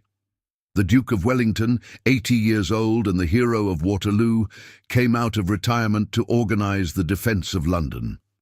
The third petition was presented. Parliament rejected it. The movement faded. It would take until 1918, 80 years after the first petition, for virtually all adult men in Britain to gain the vote. Women over 30 gained it in the same year, and women over 21 in 1928. 80 years, 3 million signatures in 1842, 80 years. And yet things changed, not as fast as they should have. not without enormous cost. Not through the grand gestures, the petition with 3 million signatures rejected without debate, but through the grinding, accumulating, unglamorous work of 1,000 smaller victories. The Factory Act of 1833 limited children under 9 from working in textile mills, a limit the Mines Act of 1842 struggled to match even for underground work. The 10 Hours Act of 1847 limited the working day in textile mills to 10 hours for women and young people, a cap that most mill owners had declared economically impossible until the day it became law, at which point the mills continued to operate and the owners continued to profit. The Trade Union Act 1871 gave unions legal protection for the first time, making it possible for workers to organize, strike, and bargain collectively without fear of prosecution. Not the right to strike, that came later, but the recognition that unions had the right to exist, that workers had the right to associate. These were not gifts. They were extracted, one by one, from people who did not want to give them, through pressure that took decades to build, and that cost, along the way, real human lives, real prison sentences, real transportations to Australia. George Loveless was transported for asking for 10 shillings a week. 37 years later, the Trade Union Act gave the organisation he helped inspire the legal right to exist. He lived to see it, just barely. He died in 1874, 3 years after the Act passed. But there is one more act of resistance in this chapter that deserves its own moment, because the workers who fought back were not only men. In 1888, at the Bryant and May Match Factory in Bow, East London, a group of women and girls went on strike. They were match girls, the women and children who made the phosphorus matches that lit the fires and lamps of Victorian England. The work was dangerous in ways that are difficult to convey. The white phosphorus used in matchmaking caused a condition called phossy jaw, phosphorus necrosis of the jaw, in which the jawbone, exposed to the phosphorus through the worker's breath and the dust in the air of the factory, literally rotted. It glowed in the dark as it decayed. Workers' faces could be seen in the dark of the streets around the factory, their jaws lit by the greenish-white light of bone dying by phosphorus. They were paid 4 shillings a week. They were fined, deducted from their wages, for talking, for dropping matches, for going to the toilet without permission. When the journalist Annie Besant published an article exposing their conditions in 1888, the factory owners asked the workers to sign a statement saying Besant's account was false. Most of the workers refused. 3 women who had spoken to Besant were dismissed. The response was immediate. 1,400 women and girls walked out. They had no union. They had no savings to sustain a strike. They had no political allies at the start. They were match girls, some as young as 13, in a world where women did not have the vote, where working-class women had essentially no formal political power, where the press and the governing class regarded their grievances with a mixture of condescension and alarm. They walked out anyway. The strike lasted 3 weeks. It attracted public attention, financial support from sympathizers across London, and ultimately a negotiated settlement in which most of the worst abuses, the fines, the deductions, the arbitrary dismissals, were ended. The Match Girls' strike of 1888 is considered a turning point in the history of British labour, the moment that demonstrated conclusively that unskilled workers, including women, could organise effectively and win. The rapid expansion of industrial society during the Industrial Revolution drew women, children, rural workers and immigrants into the industrial workforce in large numbers and in new roles. This pool of unskilled and semi-skilled labour spontaneously organised in fits and starts throughout the early phases of industrialisation and would later be an important arena for the development of trade unions. The great wave of new unionism that followed in the next decade, the organisation of dock workers, gas workers, transport workers, the creation of the unions that would eventually become the modern labour movement, was sparked, in significant part, by the example of 1,400 women and girls who made matches in East London and decided that enough was enough. Sarah, the mill girl from Cheshire who we met in Chapter 2, is no longer 15. She is 38 now. She has been in Manchester for 23 years. Her hearing is not what it was. The lower back pain that started at 19 has become a permanent companion, something she manages rather than notices. Her lungs are... She knows this because she has watched the progression in older women around her, beginning the slow decline that the cotton dust produces. The tightness on Monday mornings that she has been told is normal. It is not normal. She knows it is not normal. But she has done other things in those 23 years besides stand at a spinning frame. She has been to meetings. She has signed petitions. She was in the crowd in Manchester in 1842 when the news came that the second Chartist petition had been rejected, and she felt what that crowd felt. The specific, cold, clear anger of people who have been told again that their voices do not count. She has paid her subscription to the women's section of her mill's nascent union. She does not know whether it will come to anything. She has lived long enough to understand that these things take time, that the people who benefit from the current arrangement do not give anything up easily, that the distance between a petition with 3 million signatures and an actual law is measured in decades, not months. But she also knows that the 10 Hours Act passed. She knows that the Mines Act passed. She knows that things that were declared impossible turned out, once they became law, to have been entirely possible all along. She knows that James Pearce testified at 12 years old, and that the commissioners wrote it down, and that the report was published, and that the law changed. She knows that George Loveless wrote his poem in chains, and the men came home. She knows that the match girls walked out and won. Progress is slow, but it is not nothing. It is very, very far from nothing. Come back with me to Lancashire, to the cottage on the moorland edge, to the thick stone walls and the slate roof, and the loom in the back room, and the smell of wool and wood smoke, and the particular quiet of a village in the middle of a dark English night. We began here. Thomas the weaver, lying in his first sleep, waiting for the watch. The fire banked down to embers, his children breathing in the next room, the stars outside, all the stars undimmed, the full Milky Way visible from the doorstep in a world where no chimney stack yet stained the Lancashire sky. That was 1750. It is now 1900.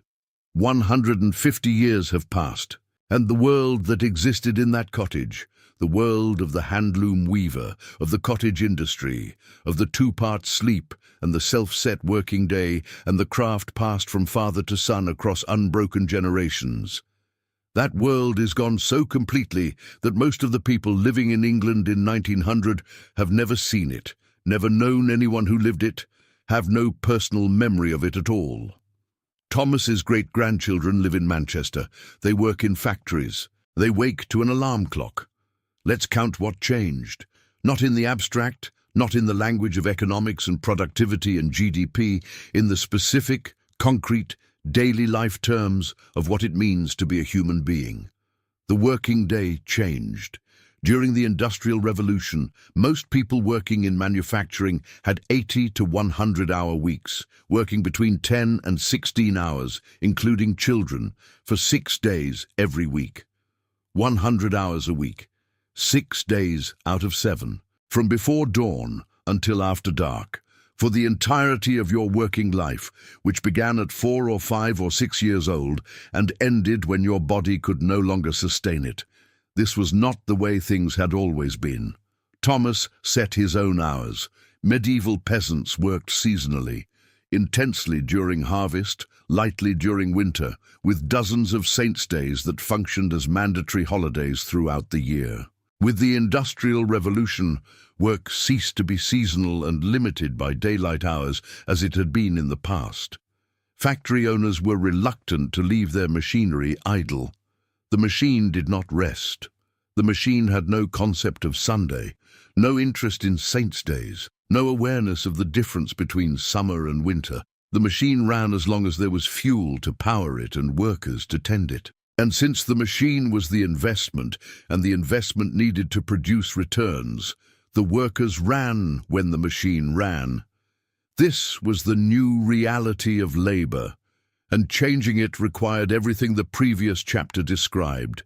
The strikes, the unions, the transported martyrs, the match girls, the petitions with 3 million signatures.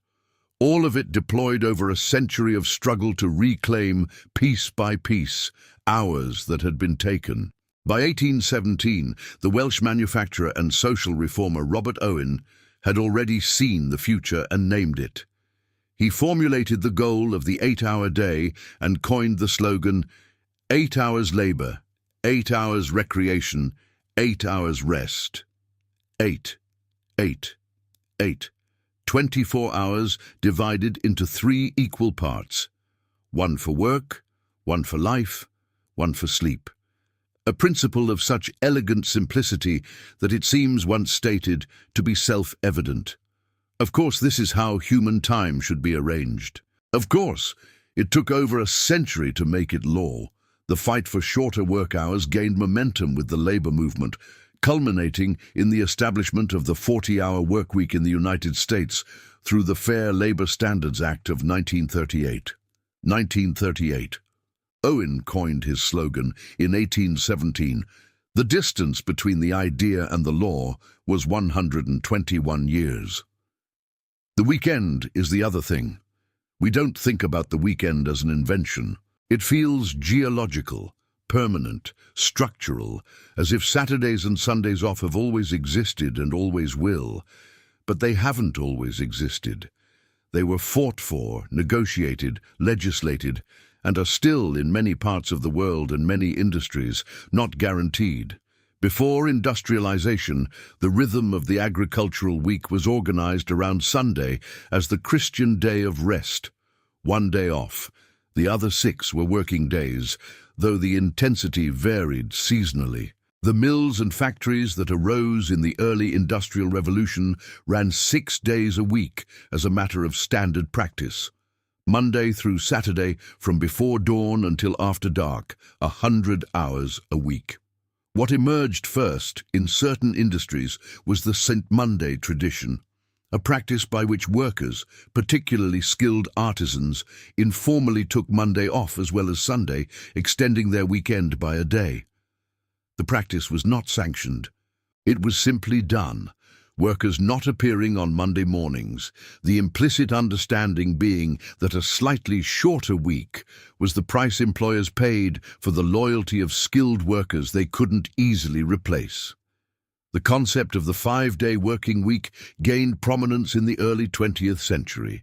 Prior to this, a 6-day work week was common in many industries.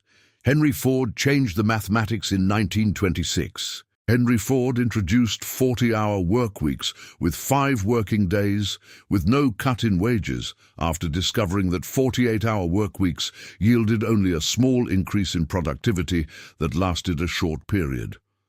Ford was not being generous. Ford was being efficient. His workers properly rested produced more.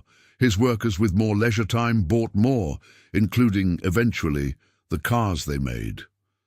The 5-day week was, for Ford, not a labor concession, but a business strategy. It worked.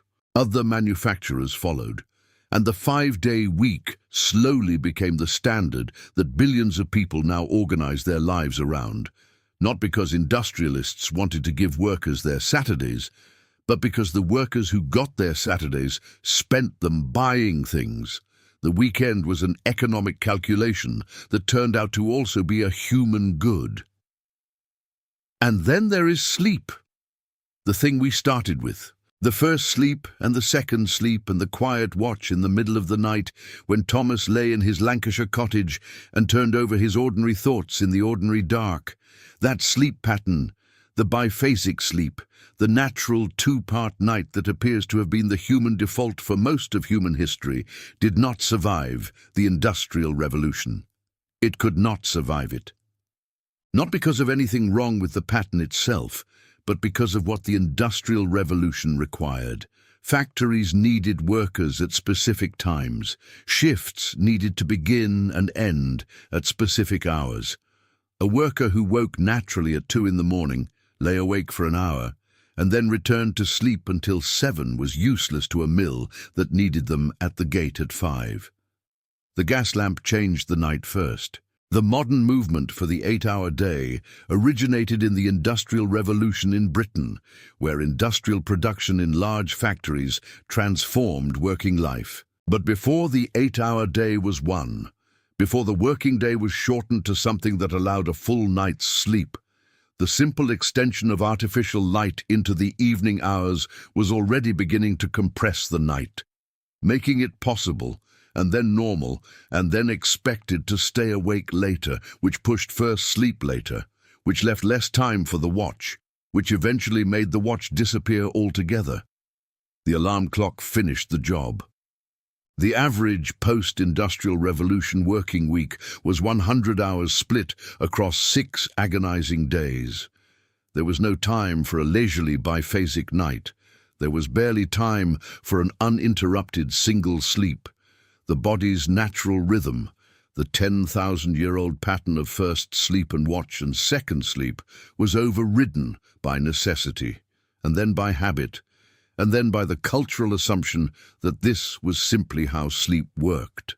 Roger E. Kirch, the scholar who spent 20 years uncovering the history of biphasic sleep, has suggested that many of the sleep disorders of the modern world, the inability to sleep through the night, the anxiety produced by waking at 2 or 3 in the morning, the sense that something is wrong when the body refuses to maintain an unbroken 8 hours, may be, at least in part, the natural biphasic pattern reasserting itself against a cultural norm imposed on it by the Industrial Revolution. The body remembers what it used to do. It just doesn't know anymore that what it's doing is natural. What else did the machines leave behind? They left us, the city. Not the city as it existed before, the ancient city, the medieval city, the small, dense human settlement organized around a market and a church and the productive capacity of the surrounding land. The industrial city. The city of 1 million people, of tenements and factories and railway stations and department stores and newspapers and music halls and political meetings and the anonymous crowd. The industrial city created something that had never existed before in quite the same form. The urban working class. A mass of people who had no land, no craft, no independent means of production, only their labor, which they sold by the hour to whoever would buy it, in a market that set wages at whatever the traffic would bear. This class created, in response to its own existence, most of the political and social structures that define the modern world. The labor union, the political party organized around class interest, the welfare state, the public hospital, the public library, the public park, the urban green space, created specifically because the industrial city had eliminated every natural space, and someone eventually noticed that people needed somewhere to breathe. The 8-hour day, the weekend, the minimum wage, the pension, sick pay, holiday pay, workplace safety regulations, the prohibition of child labor. All of these things, every single one of them, was declared economically impossible at some point by some employer or some politician before it became law. Every single one of them is a direct product of the struggle that Sarah and George Loveless and the match girls and 3 million Chartists and the women in the boarding house common room after curfew were all part of. They built this. With their labor, their time, and in many cases their lives. We live in it every day without knowing their names. There is a particular kind of historical amnesia that affects improvements. When something is bad, it is remembered. The stories of the coal mines and the cotton mills and the Manchester slums survive because they were written down by Engels, by parliamentary commissioners, by reformers who understood that documentation was the first form of resistance. The suffering was recorded because the recording was necessary for the change. But when things get better, when the factory acts pass and the mines regulate and the working day shortens and the wages rise, the improvement tends to become invisible almost immediately. It becomes the new normal. It becomes the background against which life is lived, unremarkable and unappreciated, taken for granted by the very people who benefit from it. We live on the other side of 100 years of struggle. We live in the world that Sarah spent her whole working life trying to build. We have the 8-hour day. We have the weekend. We have the alarm clock. And yes, the alarm clock is a product of the system that took so much from working people. But the thing it wakes us up to is 8 hours, not 14. The bell rings and we get up for a finite, regulated, legally protected working day that ends and is followed by an evening that belongs to us, and a night for sleeping, and a Saturday and a Sunday. This is not perfect. It is not sufficient. The struggle is not over. The question of who owns time, of how much of a human life should be surrendered to work, is as alive now as it was in 1817 when Robert Owen wrote his slogan. But it is the world that was built by people who had nothing but their willingness to say, "This is not enough. We deserve more than this, and we are going to fight for it." Thomas's great-granddaughter is 22 years old in 1900. Her name is Ellen. She works in a cotton mill in Manchester, a different mill than the one Sarah worked in 60 years earlier, a newer mill, better regulated, with windows that actually open and a working day that ends at 6 rather than 7, and no children under 12 on the factory floor. Progress, real, insufficient, hard-won, incomplete progress. She lives in a terrace house, a proper terrace house, not a cellar, not a back-to-back slum, but 2 rooms up and 2 rooms down, with a small yard and a working tap in the kitchen connected to Manchester's municipal water supply, which has been running clean Pennine water into the city since 1851. She has Sunday off. She has Saturday afternoon off. On Sunday mornings she goes to church, as her great-great-grandmother went to church in the Lancashire village before the mills came. On Sunday afternoons she walks in one of Manchester's public parks. Heaton Park, opened in 1902, 650 acres of green space given to the city by the Earl of Wilton. Because by 1900, even the aristocracy had accepted that industrial workers needed somewhere to breathe. She reads. Not much, there wasn't much time for school, and her reading is slow, but she reads. The public library on Deansgate, opened in 1877, has books that anyone can borrow for free, simply by asking. She pays her union dues. She knows what the Tolpuddle martyrs are because her father told her and his father told him, and the story of George Loveless writing his poem in chains has travelled down through the working-class community of Manchester like a folk memory that nobody decided to keep, but nobody could bring themselves to let go. She doesn't know Thomas. She doesn't know the cottage. She doesn't know about the first sleep and the watch and the 2-part night, because that knowledge vanished so completely within a generation that there was nothing left to pass on. But she wakes every morning to an alarm clock. And some mornings, not often, but sometimes, she wakes before it rings, in the middle of the night or just before dawn. She lies there for a while, not anxious, just awake. The house quiet around her, the city outside doing its nighttime things. She does not know that what her body is doing is ancient. She does not know that Thomas, 150 years ago and 30 miles away, lay awake in exactly the same quality of darkness at exactly the same hour, with exactly the same particular quiet of a world between sleep and day. She would not know what to do with that information if she had it, but her body knows. Her body has always known. You have been listening for a long time, through the Lancashire cottage, and the mill bells, and the coal mines, and the Manchester slums, through James Pearce at 4 years old in the dark, through George Loveless writing his poem in chains, through the match girls walking out and winning, through the slow, grinding, century-long work of ordinary people changing the world they were living in, and now here, in the quiet before dawn. The world is different from the one we spent tonight in. The machines are different. The cities are different. The specific forms of labor and suffering and resistance are different, but the fundamental thing, the question of what ordinary people are owed by the world their labor builds, that question is not settled.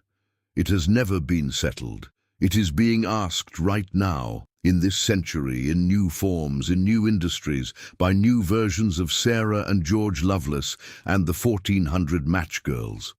Every right you exercise tomorrow morning, the alarm that rings at a reasonable hour, the working day that ends, the weekend that comes, was given to you by people you will never meet and whose names you will probably never know.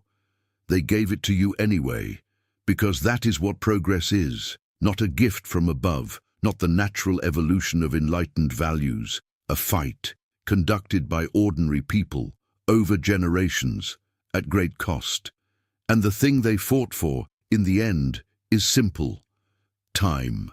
The right to time, to have some of it be yours, to sleep in it, to rest in it, to give it to the people you love, to spend some of it freely, doing something that is not work. That is what this whole story was about.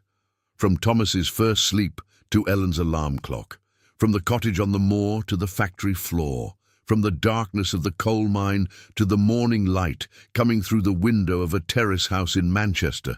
Just time, yours. Sleep well, you've earned it. A word before you go. If you made it all the way here, from Lancashire in 1750 to Manchester in 1900, through the mills and the mines and the courts of Westminster and the boarding houses and the cold plunge pools and the long, grinding, extraordinary story of people who refused to accept what they were told was inevitable, then you are exactly who this channel was made for. Thank you. Genuinely. This is Sleepy History Tales. We tell the stories that history books summarize in a paragraph and move on from the human ones, the ones that happened in the dark and the noise and the mud, rather than in the parliaments and the palaces. Ancient Egypt is in the archive. Ancient Rome is in the archive. And now the Industrial Revolution. Coming soon, the world, the Black Death left behind. The daily life of a medieval peasant. The real one, not the movie version. The Ottoman Empire at its height, seen from the street. Feudal Japan. From the rice fields upward, every story is the same in its purpose. Ordinary people, the ones who held everything together and changed what needed changing and deserved to be remembered. Subscribe to Sleepy History Tales if you haven't already. Hit the bell and drop a comment telling us where in the world you're listening from right now. We read every single one. It means more than you know. Good night. We'll see you in the next one.